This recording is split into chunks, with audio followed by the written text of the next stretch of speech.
Okay, if you already saw it and your brain instantly went, that's a PS Vita, then you're not alone, buddy. Yeah, Anbernic is absolutely leaning into that vibe. The RG Vita is basically a Vita-shaped Android handheld built for emulation, streaming, and native Android gaming, with a few modern touches that actually matter in 2026. In this early review, I'm going to walk you through the full confirmed specs, what the hands-on footage shows it can do and can't do, and the real question: who is this handheld actually for, and who should skip it without even thinking twice? Let's get right into it. The Vita look. What's familiar and what's different? Let's start with the obvious. The RG Vita is heavily inspired by Sony's PlayStation Vita in both shape and layout. I mean, the name alone makes that clear, and the overall silhouette is basically a love letter to that era of handheld design. For a lot of people, that's the main appeal. It looks like a proper handheld console rather than a generic rectangle with sticks, but it's not a one-to-one clone. There are real differences that change how it feels and how it plays. One big change is the D-pad. Instead of a dome-style D-pad feel, you're getting a membrane D-pad. That can be fine, but it tends to feel softer and less clicky, and some players really care about that for fighting games or in tight retro platformers. Another important difference here is what you get and you do not get. There are no rear touchpads here. If you ever used the original Vita's back touch, you already know some games and certain control schemes leaned on it. That part of the Vita experience is simply not present here. On the plus side, Anbernic adds some modern hardware touches, including Hall effect joysticks. That's huge for long-term reliability because Hall sticks are much more resistant to drift than typical analog sticks. For a handheld you might throw thousands of hours into across dozens of emulated systems, that really matters. Display: sharp, clean, and practical for retro.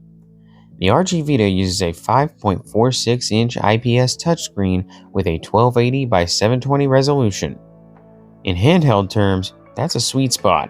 It's large enough to feel modern, and 720p on a 5.46-inch panel looks sharp without putting extreme pressure on the GPU for everything you do.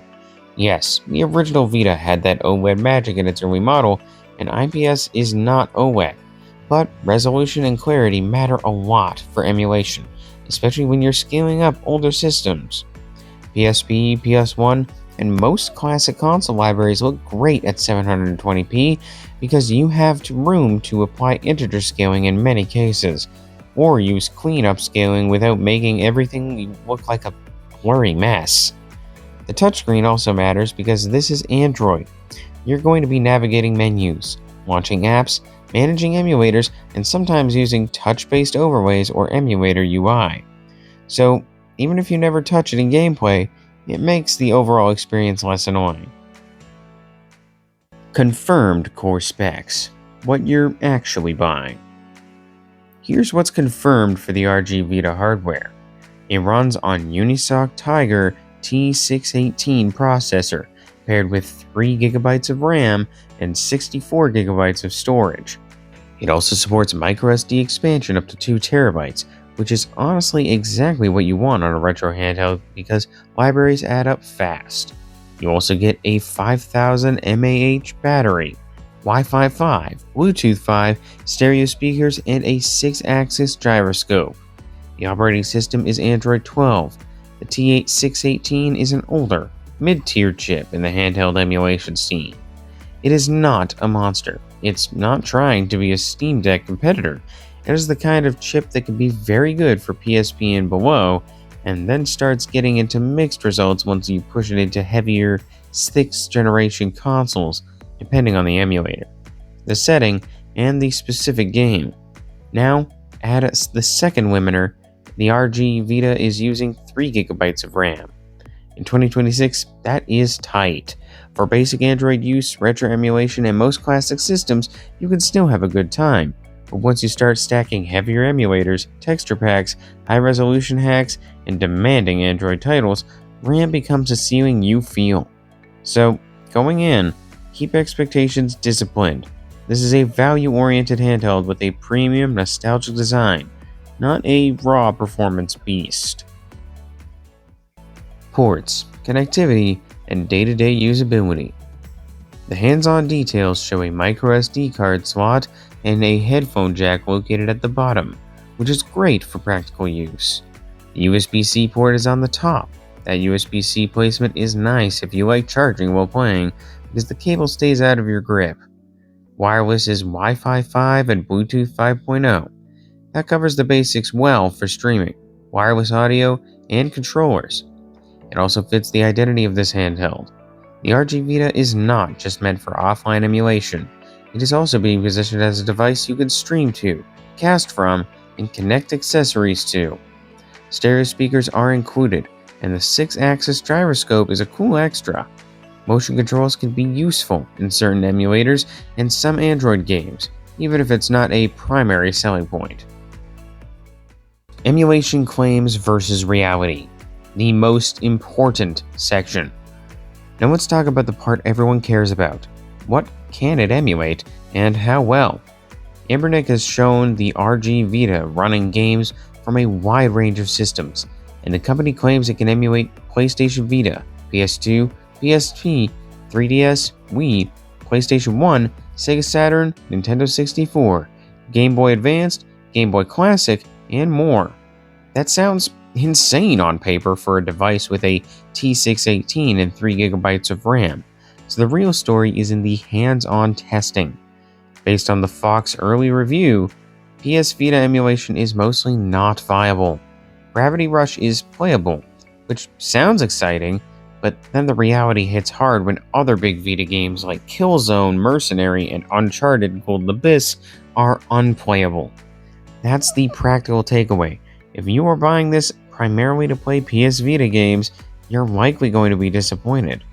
And that's not even a knock on Anbernic as much as it is a reminder that the PS Vita emulation is still demanding. It is not as straightforward as, it runs Android, so it runs Vita. It needs horsepower, emulator maturity, and often a lot of tuning. Now, let's move to PS2, GameCube, Saturn, and PSP, because this is where people get tempted. The RG Vita can handle some of this stuff, but with limitations. That means you should expect a mixed bag. Some titles will be playable, some will require hacks and aggressive settings, some will run poorly no matter what you do. The key is that you should not buy this expecting consistent, effortless PS2 or GameCube across the board. Where you should expect the strongest results is the classic comfort zone. Think PlayStation 1, most PSP, Nintendo 64, Dreamcast level experiences. Plus all the older 2D systems like Game Boy Advanced and Sega Classic and Nintendo libraries. That is where a 720p screen, solid controls, and a T618 can come together and feel great. So if you're a viewer who wants to play retro the way people actually play retro, which is basically everything up to the early 2000s with the occasional higher gen experimentation, the RG Vita could still make sense. Android games. A bonus, not the main event. Because it runs Android 12, the RG Vita can also play native Android games.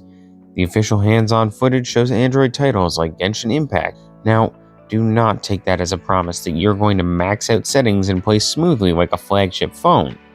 The chip and RAM say otherwise, but if you enjoy Android gaming and you're fine with reasonable settings, it's a nice bonus. The more important part is that Android gives you flexibility.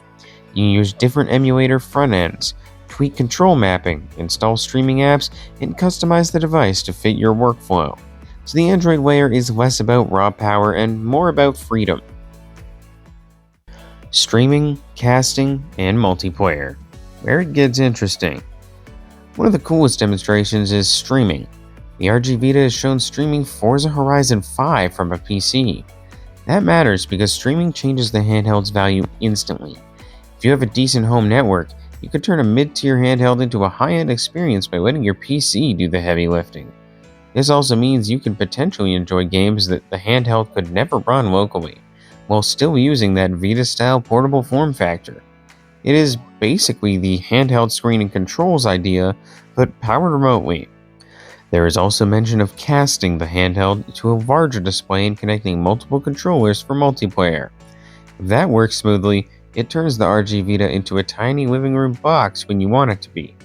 Again, that does not replace a console, but it adds serious versatility. Battery: what 5000 mAh likely means in real use. The RG Vita includes a 5000 mAh battery, which is a solid capacity for a device in this category. Battery life will vary massively depending on what you do. Classic emulation usually sips power compared to heavy 3D emulation or streaming.